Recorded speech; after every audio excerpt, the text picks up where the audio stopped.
Hello, my friends, and welcome to Covenant United Methodist Church's time of reflection on the rock. This evening, I'm interviewing two people who have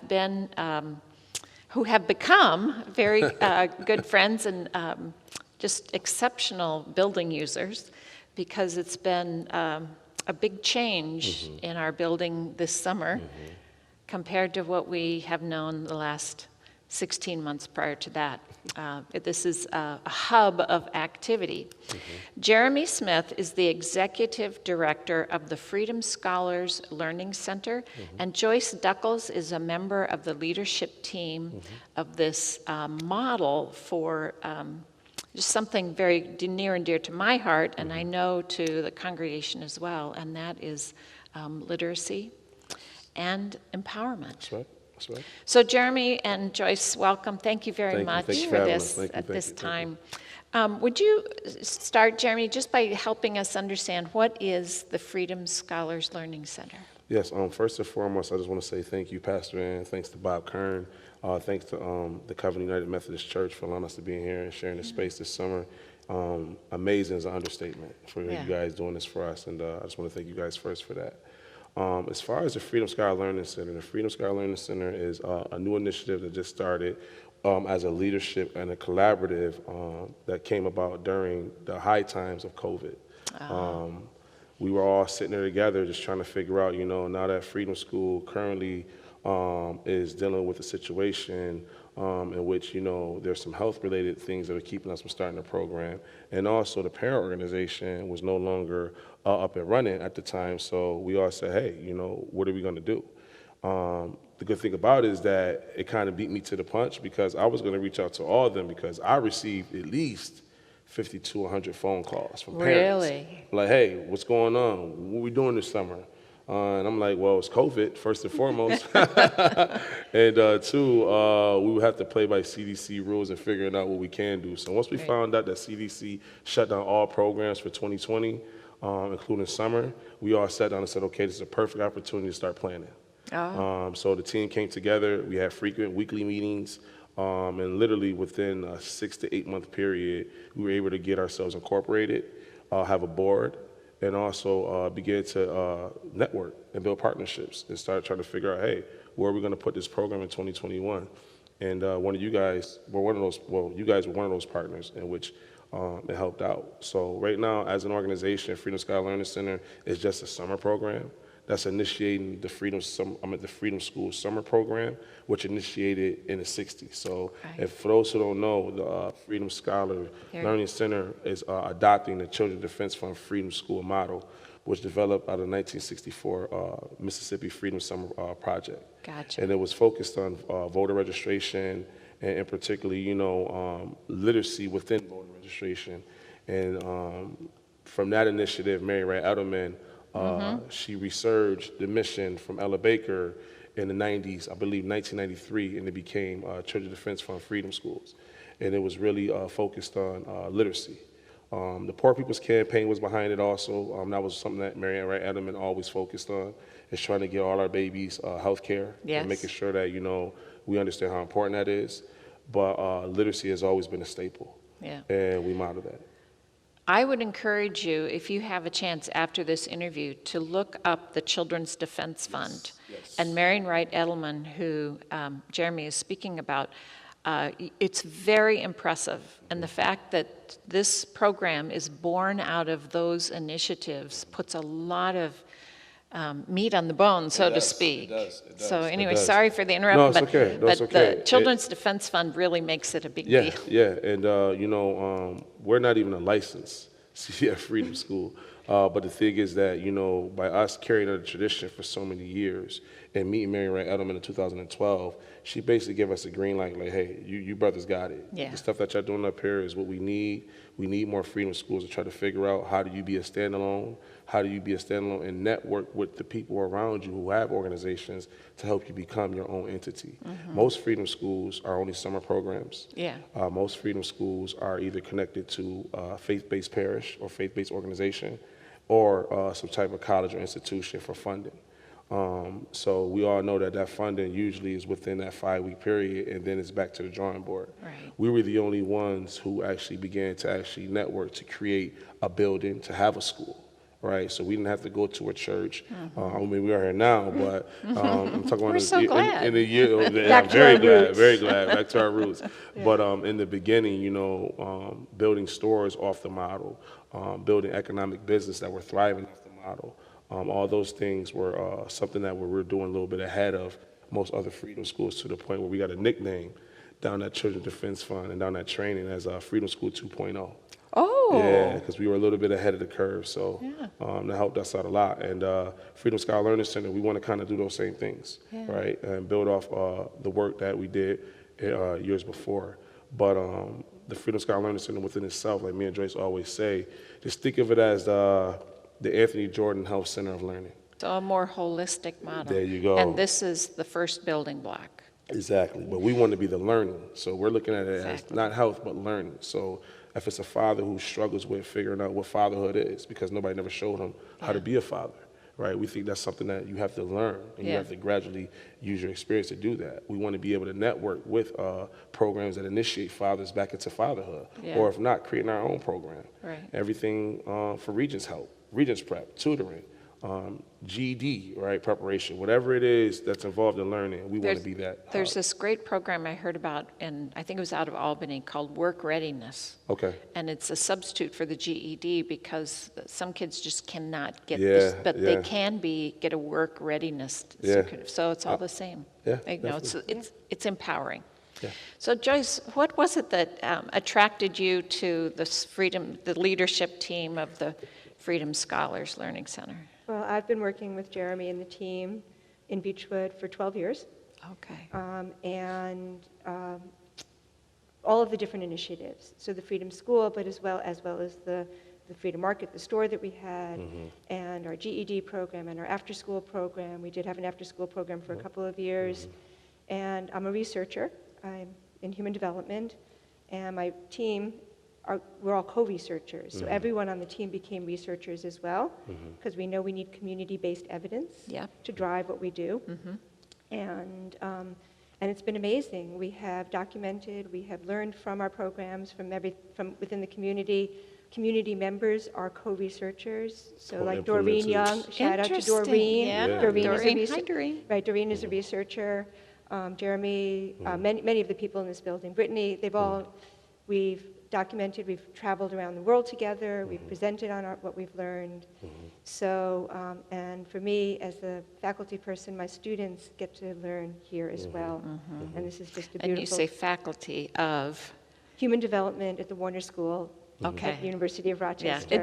Again, it's a big deal. And so when COVID hit and when NEED shut down, and we all got together and said, the work that we've done, it has to continue. And it's not, it's never about us. It's about the families and the kids. Like, we cannot, we say, there's disruptions, and in a community where there's disruptions because of poverty and disruptions because of violence and disruption, we're not going to be the disruptors.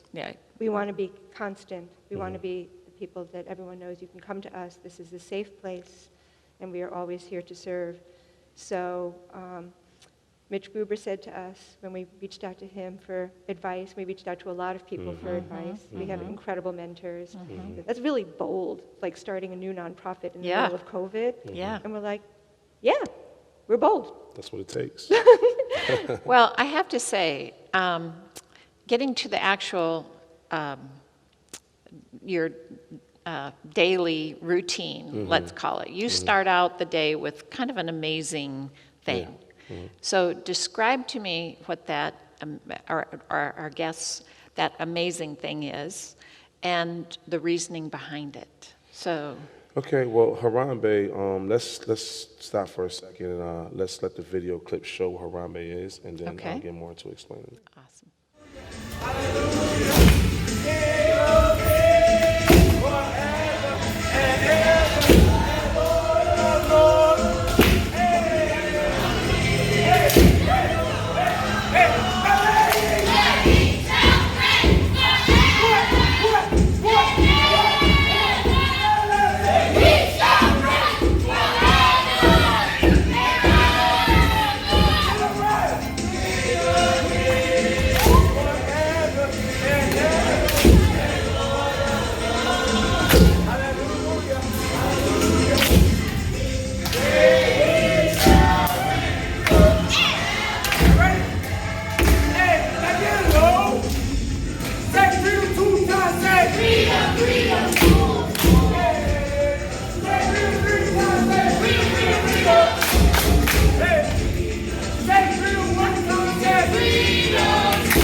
Harambe is actually a celebration that we do every morning. Of course, it's tied to the Children of Friends Fund model.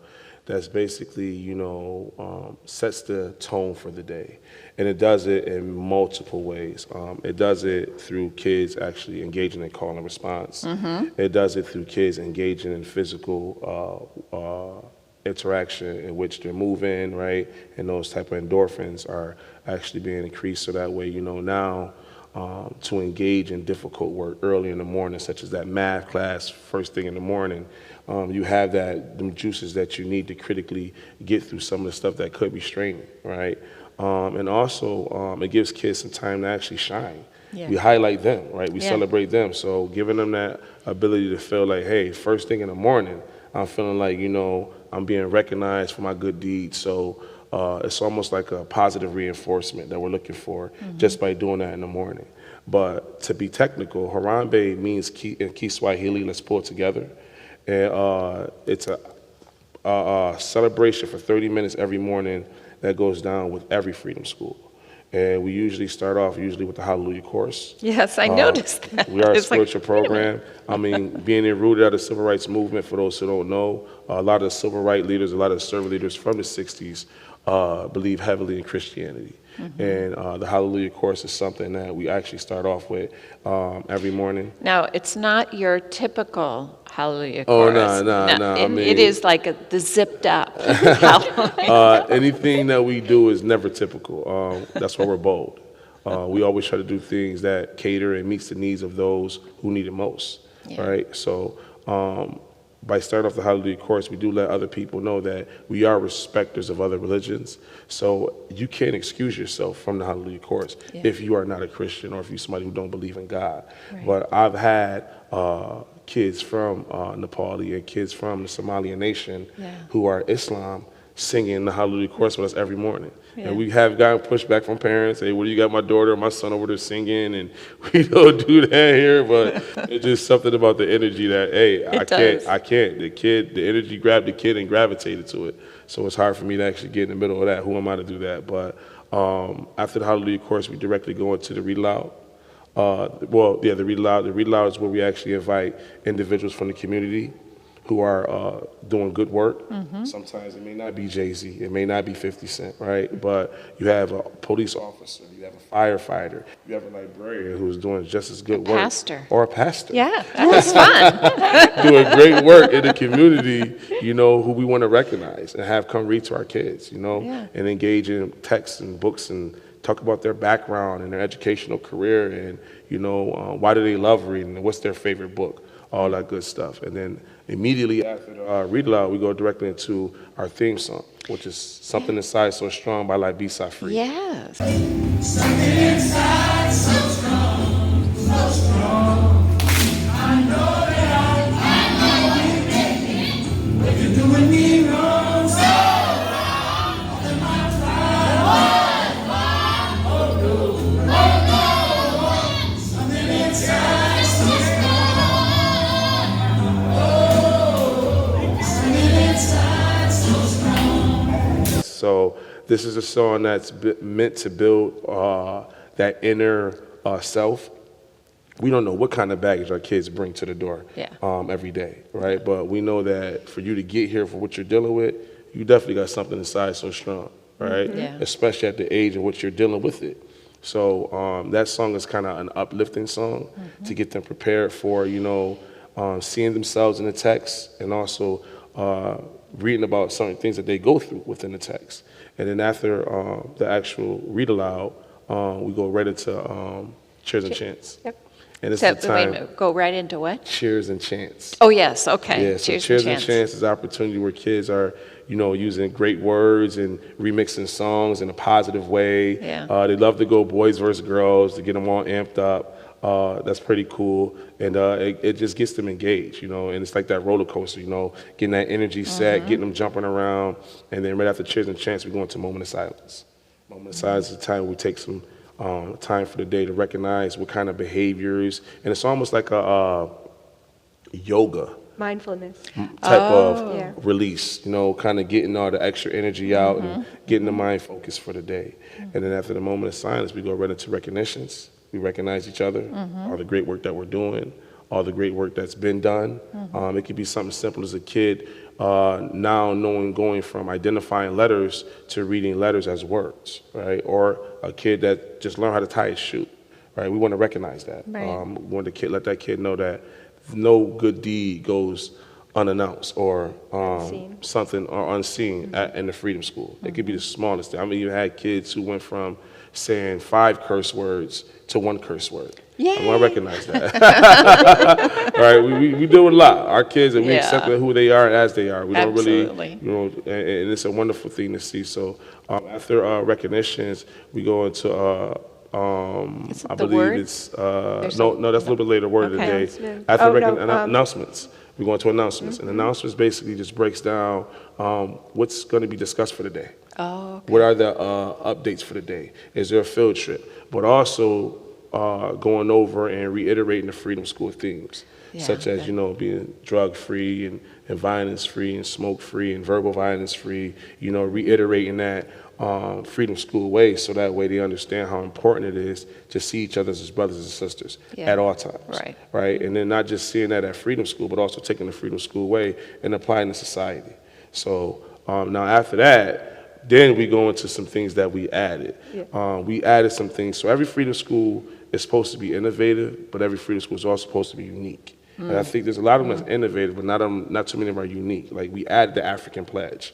So the I African wondered pledge about is something that. that we rehearse. Yeah. You may not see that at every Freedom School, but you Yeah. see that at our Freedom School. Yeah. We do the word of the day. Yeah. Right? Not every Freedom School may focus on the word of the day, but we think that that's also a part of getting those juices flowing and getting that criticality going for what's going to be needed as they engage in some big words. Yeah, I mean, they were big words. There was one Yeah. last of, I guess maybe it was the first week, I'm going, wow, that's a, but I liked how you turned in, so do you think this is a positive word or a negative Yes, word? exactly. And I do that just to get them juices flowing. Yeah. Right? To get that mindset going, hold on, wait a minute. That's a good question. Right? So when they have that aha moment, I think that that's the prelude to critical thinking. That's Yeah, the prelude absolutely. to that inquiry that we're looking for. So, and then after the word of the day, we also added the I Love Myself identity poem, I call it, where, again, here you are learning about why you are important in this world, right? Yeah. And why you will make that change. And only you will make that change when you decide you want to make that change. So just focusing on understanding self and identity as an intricate part in the whole that we're trying to develop. And after the identity chant, we end with the word of the day, and then we end it off with A, B, C, D, E. which is good. We go over It ABCs. works. We do Well, hip hop sure, ABCs. some of the little kids, they need to review that. You'd be surprised, man. One thing that I've done with servant leaders in training, getting ready for IRC, which stands for Integrated Reading Curriculum, that's the actual lesson planning that we do within the Freedom School program where kids are reading these books that's based on high quality academic enrichment. So books that are not just cultural, pedagogic, but also really deepening their mindset in that Bloom's taxonomy, how to analyze, how to evaluate, right? How to synthesize, all that good stuff. So in the midst of all that, I think that these books really, really help me when it comes to training servant leaders, because I'm always giving them insight and giving them ideas of how to make sure that, most importantly, that no matter what, kids' interests are stimulated. Right, because it all builds fluency. That's right. And everything that you're talking about builds a strong, fluent, comprehensive reader. And what's one thing that I've noticed with our books, with our kids, once they see themselves in it, once they see themselves or the book talking about stuff that they go through or things that they went through or historically tied to their culture, that confidence, it engages them to actually even try reading the book. And yes, there's some phonics things. There's some things that, we have to go a little bit more in depth in, but the act of them falling in love with reading and getting engaged with reading, to build where they need to be academically is so much more easier. Yeah. And I think that right there in itself for our kids, if we focus more on that, we can help solve some of these literacy issues that we're having. Right. We talk a lot about the power of language. Yeah. Just the beauty of the words and wrapping around those words and having the kids. I mean, our read aloud guest who was here this morning, she was really surprised that the older kids were just as engaged as the younger kids. Yeah. And it is, it's beautiful to say these words and to chant them and to the word of the day. So, and the books that we read, the language is beautiful. So having the kids really hear it and wrap it around them and appreciate it is part of the basis of literacy. So you've got this program, this Freedom Scholars Learning Center, based on a established model, endorsed and almost created by this remarkable human being, Marie Wright Edelman. And you're pulling it all together in your Harambe. I'm actually a fan of Kiswahili, so I'm interested to always know when I can pull together a new word. And you clearly, both of you have this passion for this program. What is your vision? Where do you, I mean, you talked a little bit about, wanting to build this model of the more holistic thing. So this is your last week, and what's down the road? Just immediate. I guess what I'm asking is, how can people help? Good question. We do see this as, so we're not trying to be a school.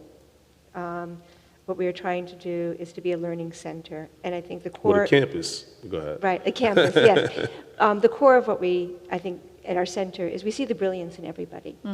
Every child, every parent. And so many times, and we hear this from parents all the time, because every child, we think about family, always, that they're not listened to, they're not honored, they're not recognized, their strengths and their brilliance are not recognized.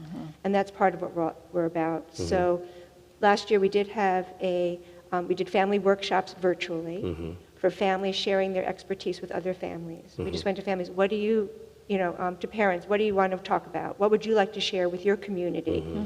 And that was great. I mean, it was hard because we had to do them virtually. Right. But we also had a really good following. Yeah. So we want to create spaces for families. One of our goals is to create a family after-school program. And families came up with this idea themselves because they said, we send our kids to after-school programs, but we want to learn with our children. Something that came out of COVID was families really recognizing they really loved being with their kids. Like it wasn't a parent. I mean, you can't say parents don't. I've never found that that's not the case. Exactly, but they had this time. It was forced on them, but they had this time, and they just felt learning together was what it was all about. So we'd like to do that like 2 days a week, to have parents come in and cook a meal together, break bread together, and then share their expertise, run workshops for one another. That's one of our goals. Tutoring, after-school programming. Me and Bob had a conversation, and he was letting me know that, hey, the building usage here at Covenant, there's an opportunity where you guys can, think about using that if you need. And I was like, you know what? That's wonderful, because that's the biggest thing, knowing where we're going to be. Right. Right? And by the grace of God, we've been having 2 beautiful churches step up to say, hey. That's what I was just going to say. We share the Freedom Scholars Learning Center with St. Mark's and St. John's up the street. That's right. So, knowing that we can have a place, it makes it so much easier now to go ahead and just plan. I know definitely tutoring. I believe that pretty soon that, according to CDC, that we won't get through the entire school year with students in session. So I believe that we probably will go to a flex again or a hybrid, and I want to be able to help out as much as possible. If it means that we go back to initiating our pod, in which we had prior to our summer program, and we were able to serve 15 to 20 kids, helping them with assistance, on remote work, and guiding them as they're getting remote lessons online, GED. I would love to, get back into GED prep. That was one thing that we did in conjunction with East High School, in which we were helping students, enroll into a community place to receive their GED diploma, and working with them to get them prepared for that. So we've done after school, we've done GED, all with the same model as our foundation, and we have tons of data. We know what works, we can show what works, so we have our evidence. So being able to bring those different initiatives back would be great. Awesome, yeah. Would be awesome. And like she said, we have the data to prove. Everything that we do is data-driven. Absolutely, So, sure. for various reasons. Yeah, So exactly. we have data to prove what we do works. So if you were to say, here's a way that people can help, Okay. how could they help? We definitely want to get a computer center going, Mm-hmm. a computer lab. We need that in the community. It would help with our family after-school program. It would help with GED. Mm-hmm. We have one of our leadership team members who teaches coding, amazing for children. And if we have to go remote again, that would be awesome. Yeah. So we'd love to get a computer lab set up in the community. And we also know that parents need that. Families Absolutely. need access Big to time. computers Absolutely. Big for time. all sorts of Reasons. things. Yes, Exactly. That's right. That's right. So that's one of the ways would be to help with that. Funding, Funding, donations. always. Yeah, And always, if someone were always. to say, oh, I want to make a donation, can they go to your website? How would they Yes. do that? Yes. And that is Freedom Scholars Learning Center, Center. yep. Freedom Scholars .org. Learning Center.org. Yes, right. there's a donate button right there. We have a fiscal sponsor. We work with ICI. Now known as Good Causes. Now known as Good Causes. Oh. So they serve through New York's Council of Yeah, Nonprofits. out of Albany. Right, they serve as fiscal sponsors for new emerging 501c3s. So Yep. they are our 501c3, so gifts are tax deductible, and then they do all of our book. Oh, yes. All of our bookkeeping. Oh, Yeah, yes. all that Don't- stuff. I I don't know want no problem exactly, with I none of know that. where you're going with that.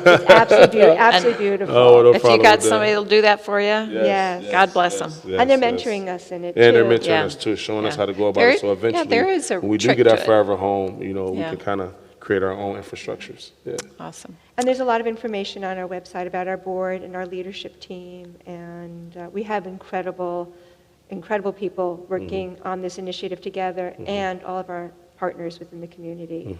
It has been, everyone has reached out. Everybody. It has been so welcoming. We are so blessed, and we are so grateful that the community sees this as a valuable initiative. And yeah, we've met people That's like awesome. Yeah. all of I you. know, right? You never know who's going to Yeah. turn up. Yeah. It's like woven into the tapestry of the beauty that, Yeah. this.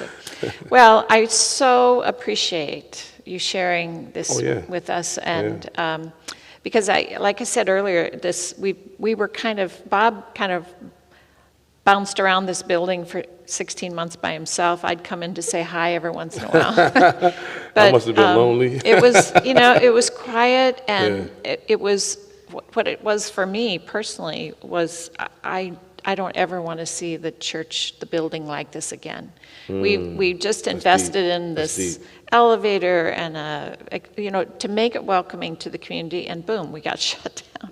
So it was just a stark reminder of what we don't want to be. That's right.